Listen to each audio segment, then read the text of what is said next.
Olá! Este é o canal Resumo de Livros Libertários. E se a próxima grande disputa global, assim, a próxima grande competição, não for resolvida com tanques, com navios, mísseis, mas com eletricidade e código? Uma competição intensa, talvez uma forma de guerra mesmo, mas sem aquela destruição física que a gente conhece, uma espécie de soft war. Bem-vindos à nossa análise de hoje. A gente vai mergulhar fundo nas ideias, olha, bem provocativas do livro Soft War. O autor é Jason P. Lowery, ele é major da Força Espacial dos Estados Unidos e também pesquisador afiliado ao MIT. E esse livro, ele desafia, assim, de frente a visão comum sobre tecnologias como o Bitcoin, sabe? Lowery argumenta que o propósito disso tudo vai muito, mas muito além de ser só dinheiro digital ou uma ferramenta financeira. A nossa missão aqui hoje é tentar desvendar esses conceitos centrais do livro. Conceitos sobre poder, segurança e o que pode ser o futuro dos conflitos na era digital. E é bom notar uma coisa, ele usa uma metodologia específica, a Grounded Theory. A ideia é construir a teoria a partir da observação, sabe? Tentando minimizar aqueles vieses que a gente sempre tem ao analisar coisas novas e complexas como essas. Exato. A Grounded Theory tenta partir do zero, digamos assim, observar o fenômeno para depois criar o conceito. E o Lowery faz isso de um jeito bem ambicioso. Ele começa a análise lá na base, princípios fundamentais mesmo, como que o poder se projeta na biologia, na competição entre os bichos, sabe? Aí ele vai escalando, sociedades humanas e, por fim, ele aplica essa mesma lente no ciberespaço, no mundo digital. É uma jornada para entender o poder na sua forma mais crua, antes de falar de qualquer tecnologia específica. Ok, então vamos tentar desempacotar isso começando pela base biológica que você mencionou. Lowery introduz o que ele chama de economia primordial, e o conceito-chave aqui é o tal do BCRA. BCRA? Isso, relação benefício-custo do ataque. Simplificando bastante, né? Todo organismo vivo compete por recurso limitado, para sobreviver, para reproduzir. E nessa briga, eles avaliam, instintivamente ou não, o benefício que teriam atacando um rival, isso é o BA, benefício do ataque, contra o custo que esse rival pode impor de volta na retaliação, o CA, custo do ataque. A estratégia ótima para sobreviver seria maximizar sua capacidade de impor custo físico no agressor, ter um CA alto, né? E ao mesmo tempo gerenciar seus próprios recursos, sua capacidade de ataque. Pensa num leão decidindo se vale a pena encarar um búfalo, o risco, o esforço. Pois é. E o ponto crucial que ele levanta é que esse custo na natureza, ele é fundamentalmente físico. Ele é medido em energia, em joules, ou de forma mais direta em potência, watts, que é energia por tempo. O poder físico na natureza, ele funciona como um mecanismo para resolver disputa, para estabelecer hierarquia, que é inerentemente trustless, não depende de confiança mútua. Certo. E permissionless, não precisa pedir permissão para agir. A física impõe a regra. Não é um acordo, uma crença. Lowery argumenta que essa é a forma mais fundamental, mais estável de ordem. E ele contrapõe isso direto com as tentativas humanas de criar a ordem usando o que ele chama de poder abstrato, que aí sim depende de crença compartilhada. Na natureza, um bicho não precisa acreditar na força do outro. Ele sente, ele vê direto. Faz sentido. E isso leva para o que o Lowery descreve como o dilema do sobrevivente. Quer dizer, como um organismo não sabe exatamente o nível de ameaça que vai encontrar, qual BCR perigoso pode aparecer ali na frente, ele tem que tomar uma decisão estratégica. Basicamente, ele tem 3 opções, né? Focar mais em acumular recurso, achar que isso vai bastar, opção 1. Ou focar mais em construir defesa forte, mesmo que isso custe recurso, opção 2. Ou a terceira opção, que o Lowery acha ideal e que parece que a evolução seleciona, aumentar a capacidade de defesa, ou seja, K, mais rápido do que você acumula recurso que atrai predador, o BA. Assim você mantém seu próprio BCR baixo para os outros. Exato. É por isso, segundo ele, que os sobreviventes na natureza tendem a ser o que ele chama de robustos ou agressivos. Eles investem pesado na capacidade de projetar poder físico, de impor custo. E aí vem uma analogia que ele usa que, olha, certamente gera debate. A domesticação. gado, aves. Ele argumenta que, nesse processo, a gente selecionou características de docilidade, reduziu drasticamente a capacidade desses animais de projetar poder físico, a agressividade natural deles. Entendi. E o resultado? Uma vulnerabilidade sistêmica, que permite a exploração em massa pelos humanos. Ele usa isso para levantar uma questão bem incômoda sobre nós, sobre as sociedades humanas.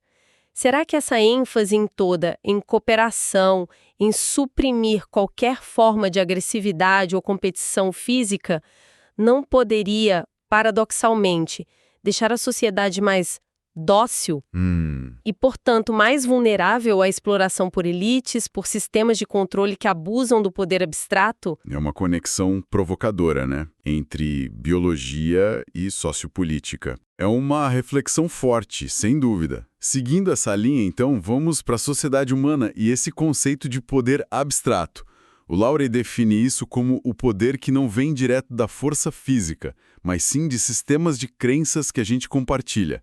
Pensa em mitos, religiões, ideologias, leis, dinheiro, até símbolo nacional. A grande vantagem disso é que permite cooperação em larga escala, gente que nem se conhece trabalhando junto, algo impossível para a maioria das outras espécies. Sim, permite escala. Mas tem uma vulnerabilidade fundamental. Depende totalmente da nossa crença, da nossa confiança contínua nesses sistemas. E o ponto crucial: esses sistemas podem ser manipulados e explorados por quem controla eles, os guardiões, as elites. Pois é. Se a gente conecta isso com o quadro geral que o Lowry está pintando, o contraste com o poder físico fica muito claro. Poder físico é autoevidente, existe independente da crença. A gravidade funciona você acreditando ou não, né? Certo. E é limitado pela física, pela termodinâmica, você não cria energia do nada. Já o poder abstrato precisa de adesão, de crença, de simpatia. E ele não tem limite físico intrínseco. Dá para imprimir mais dinheiro, criar mais lei, inflar narrativa sem parar. O que o Lowry chama de termodinamicamente insalubre. Termodinamicamente insalubre. Interessante isso. E talvez o mais importante, ele é logicamente explorável. Pensa na diferença, ele usa uns exemplos visuais no livro, entre a piloto de caça A-10, que o poder dela de destruir um tanque é físico inegável, e um juiz. O poder do juiz de mandar prender alguém depende inteiramente da aceitação coletiva do sistema legal que ele representa. Isso mostra a fragilidade de sistemas baseados só em poder abstrato. Leis, voto, contrato social. Tudo pode ser subvertido por manipulação lógica ou simplesmente pela perda de confiança. E essa fragilidade, segundo o livro, leva a um ciclo histórico que se repete. As sociedades humanas ficam complacentes, confiam cada vez mais só no poder abstrato para manter a ordem, a cooperação. Aí, eventualmente, essas estruturas de poder abstrato ficam corruptas, ineficientes ou são exploradas por grupos de interesse. Quando a diferença entre a promessa do sistema e a realidade fica grande demais, ou quando a confiança vai embora, a sociedade tende a voltar para o árbitro final, o conflito físico, a guerra. É o reset, né? Exato. A guerra, nesse contexto, funciona como um mecanismo brutal para restabelecer a ordem baseada em poder físico ou para corrigir injustiça que o sistema abstrato não deu conta. É aí que aquela citação famosa, acho que atribuída ao G. Michael Hoppe, faz sentido. Tempos difíceis criam homens fortes criam tempos bons criam homens fracos, e homens fracos criam tempos difíceis. Fecha o ciclo. E esse ciclo nos leva ao ápice do poder físico tradicional, o poder cinético, a tal da destruição mútua assegurada, a MAD. Mutual Assured Destruction. Isso, o impasse das armas nucleares, onde um conflito em larga escala entre potências significa a aniquilação de todo mundo, basicamente. Lowry argumenta que a MAD, apesar de ter evitado uma guerra mundial direta por décadas, criou uma situação que é paradoxalmente perigosa, porque ao tornar o conflito físico em grande escala impensável, ela tirou aquele mecanismo de reset físico que historicamente limitava o crescimento e a consolidação exagerada do poder abstrato. Entendi. sem o medo do reset físico. Exato. Sem a ameaça crível de um desafio físico fundamental, estruturas de poder abstrato, governos, instituições financeiras globais, qualquer forma de controle centralizado podem se expandir e se consolidar globalmente. E isso aumenta o risco de tirania, de controle excessivo, de exploração sistêmica numa escala nunca vista antes. Então tá. Diante desse impasse perigoso da MAD, onde a força física tradicional meio que chegou no limite destrutivo e talvez abriu espaço para formas mais sutis de controle, surge a pergunta: tem outra forma de projetar poder, de competir, de resolver disputa, que não leve para a aniquilação ou para essa consolidação total do poder abstrato? É aqui que o Lowry introduz a ideia central de soft war. Aí que entra o conceito-chave dele. Ele define como uma forma de competição de poder que é não cinética. Quer dizer, não envolve projétil, explosão no sentido tradicional, mas é baseada fundamentalmente em eletricidade e travada onde? No ciberespaço. Seria uma possível saída para esse paradoxo da MAD. Uma maneira de reintroduzir a competição baseada em custo físico mensurável, mas sem a destruição física em massa. Ele até especula se gente como Nikola Tesla, com aquelas ideias de energia sem fio, comunicação global, não teria de alguma forma antecipado algo nessa linha. E o argumento central mesmo, a tese principal do Lowry, é que a prova de trabalho, o Proof of Work, POW, aquele mecanismo de consenso do Bitcoin e outras criptos, é a primeira manifestação prática em larga escala de software. Ele insiste muito nisso. Entender POW só como tecnologia para dinheiro digital ou para validar a transação é perder o ponto principal, a grande sacada. Então não é sobre dinheiro. Não só sobre dinheiro.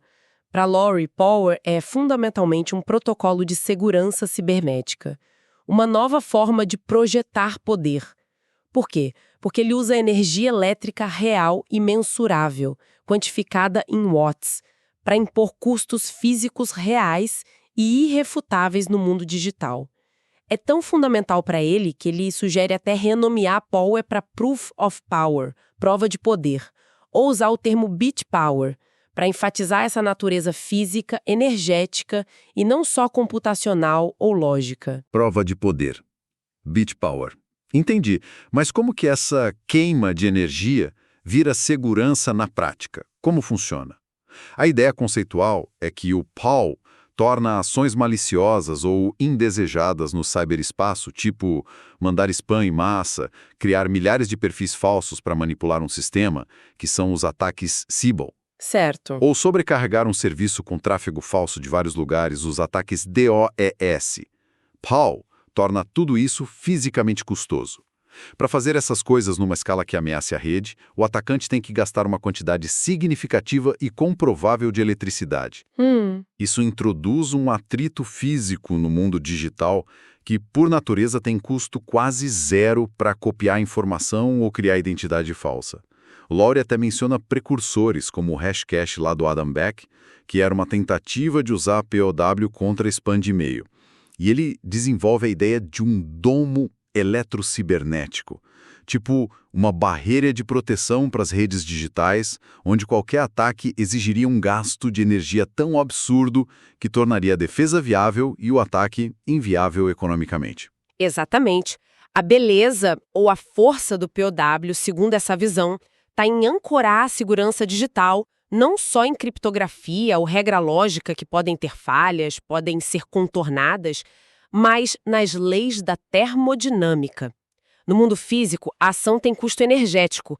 No digital tradicional, copiar informação, criar usuário falso, quase não custa nada em termos de energia. Certo. O Profas reintroduz essa ligação fundamental com o custo físico.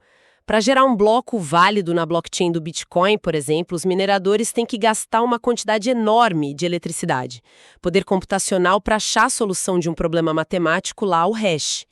Esse gasto energético é a prova de que trabalho físico foi feito. E é isso que torna a alteração do histórico da rede do livro Razão algo astronomicamente caro e, portanto, seguro de um jeito que sistemas puramente lógicos não conseguem ser. E a aplicação mais conhecida e robusta dessa prova de poder, até hoje, É claro, o Bitcoin. Lowry enxerga o Bitcoin precisamente por essa lente, não primariamente como dinheiro, mas como o primeiro sistema global a implementar com sucesso a software. O Bitcoin usa POW, ou prova de poder, para chegar num consenso sobre o estado do livro razão dele, de forma descentralizada e trustless, sem precisar confiar em banco central, governo, ninguém no meio. Ele controla na prática um recurso digital escasso, o próprio livro razão, e a capacidade de registrar coisa nele, o tal do BitPower, através dessa imposição contínua de custo energético. O Lowry chega a descrever a rede Bitcoin como um computador em escala planetária, só que otimizado ao contrário. Otimizado ao contrário. Como assim? Não para ser rápido e eficiente no custo, mas para ser propositalmente caro e lento de operar. Porque é justamente esse custo que garante a segurança, a imutabilidade, a resistência à censura e ao controle. Entendi. O custo é a funcionalidade nesse caso. E isso, claro, levanta uma questão importante e muitas vezes polêmica nesse mundo cripto, a comparação entre Proof of Work, POW, e Proof of Stake, POS. E o Lowry é categórico na análise dele. Ele vê o POS como um retrocesso fundamental, uma volta para os sistemas de poder abstrato que ele tanto critica. Por quê? Qual o argumento dele? Porque em sistemas POS, o direito de validar a transação e manter a rede segura não vem do gasto de energia, vem da quantidade de stake, ou seja, do capital das próprias moedas da rede que um participante tem e está disposto a travar ali como garantia. Para o Lowry, isso reintroduz tudo aquilo. Hierarquia, quem tem mais capital tem mais poder, necessidade de permissão para conseguir um stake grande e, fundamentalmente, a dependência de regras lógicas e confiança. Confiança no protocolo, nos maiores detentores de stake e não num custo físico externo irrefutável. Ele argumenta que, por não ter essa âncora no gasto energético real, nos watts, os sistemas POS são inerentemente mais vulneráveis à manipulação lógica, à centralização, à captura por interesses econômicos. Eles não conseguem replicar as propriedades de segurança física e a natureza trustless do POW. É uma diferença de paradigma mesmo, física versus lógica social ou econômica. Essa visão do POS como sendo inerentemente inferior em termos de segurança física é bem forte, né? O livro chega a abordar contra-argumentos ou ele só apresenta essa perspectiva? Olha, o foco do livro é construir o argumento a partir dos primeiros princípios mesmo. Física, teoria dos jogos aplicada à biologia, ao poder. A crítica ao POS deriva direto dessa estrutura conceitual que ele monta. Lowry argumenta que a segurança baseada em stake no capital dentro do próprio sistema é meio circular, autorreferencial, sabe? Enquanto a segurança baseada em power, na energia que vem de fora do sistema, é exógena, ancorada em leis físicas universais. Ele não entra muito em refutar cada argumento técnico a favor do POS. Ele ataca a premissa fundamental do POS como sendo uma volta ao poder abstrato com todas as vulnerabilidades que ele já descreveu antes. Para ele, a diferença não é de grau, é de natureza mesmo. Entendido. Faz sentido dentro da lógica que ele construiu. E para explicar como algo como o Bitcoin, que a gente sabe que tem um limite fixo lá de 21 milhões de unidades, poderia teoricamente escalar para acomodar, sei lá, um número quase infinito de usuários, ou representar quantidades enormes de energia convertida em segurança, ele usa uma analogia matemática interessante. A trombeta de Gabriel. Já ouviu falar? Vagamente. Me lembra um pouco. É aquele objeto geométrico estranho? Isso. É um objeto geométrico paradoxal. Ele tem um volume finito. Quer dizer, cabe uma quantidade finita de tinta dentro dele. Mas a área da superfície interna é infinita. Seria impossível pintar toda a superfície por dentro. Ah, lembrei. Volume finito, área infinita. Que doideira. Pois é. E o Lowry traça um paralelo.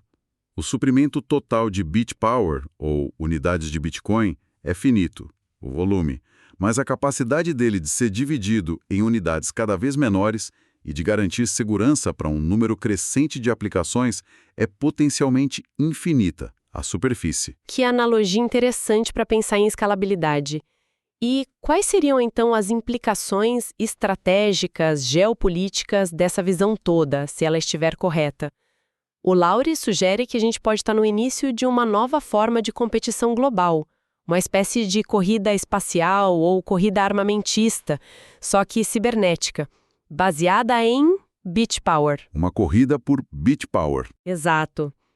Nações ou qualquer entidade que investem em capacidade de mineração de POW, ou seja, a capacidade de converter eletricidade em poder computacional seguro, estariam, na verdade, desenvolvendo uma nova forma de projetar poder no domínio digital, e de forma não letal. Essa capacidade permitiria garantir a integridade e a livre troca de informação e ativo digital sem depender daqueles intermediários centralizados, grandes empresas de tecnologia, sistemas financeiros tradicionais, que podem ser coagidos, censurados, agir de forma arbitrária. Entendi. Isso tem implicação direta para a soberania digital, para a segurança nacional, para o futuro das relações internacionais na era da informação. Seria uma forma de garantir liberdade de ação no ciberespaço através da imposição de custo físico, um contrapeso para a potencial tirania do poder abstrato digital. Então tá. Resumindo a grande mudança de perspectiva que o livro propõe. É para a gente parar de ver o Proof of Work e o Bitcoin só como inovação financeira ou computacional e começar a entender eles como algo muito mais fundamental, talvez o advento de uma nova era na projeção de poder, a era da software. Exatamente. É um desafio direto ao pensamento convencional sobre muita coisa, né? Uso de energia em computação, onde a gente sempre busca eficiência, não custo, segurança digital ancorada na física, não só na lógica, e até sobre a natureza do conflito e da competição entre nações. Exato. A análise do Lowry força a gente a encarar essa dicotomia fundamental. Poder físico versus poder abstrato. Sistemas que exigem confiança versus sistemas trustless, que funcionam por custo verificável. A era da guerra cinética, limitada pela MED, versus uma nova arena de competição elétrica no ciberespaço. Ele posiciona o Proof of Work não como uma anomalia, um desperdício de energia, mas como um retorno engenhoso aos primeiros princípios da física para resolver um problema muito moderno, como estabelecer ordem, segurança e liberdade de ação de forma descentralizada no mundo digital. Um mundo que, por natureza, não tem as restrições físicas do mundo real. O Power seria a ponte? Isso. A ponte que âncora o digital no físico através da energia. Isso deixa a gente com uma questão final para pensar, né? Que vem direto das ideias do livro. Se o Lowry estiver certo, e esse gasto energético direcionado a essa queima de watts para gerar beach power for mesmo a chave para a segurança verificável, descentralizada, resistente à censura no domínio digital, como que isso pode redefinir radicalmente o valor estratégico que a sociedade, que as nações dão para a própria energia? Boa pergunta. Ou reconfigurar alianças geopolíticas de um jeito que vai muito além de finança ou segurança cibernética, como a gente entende hoje? A energia deixaria de ser só um input para a economia e viraria também um output estratégico de poder digital. É algo para se pensar, né? Obrigado por ouvir até o final. Curta e compartilhe. Para mais informações, acesse o site www.catuaba.net.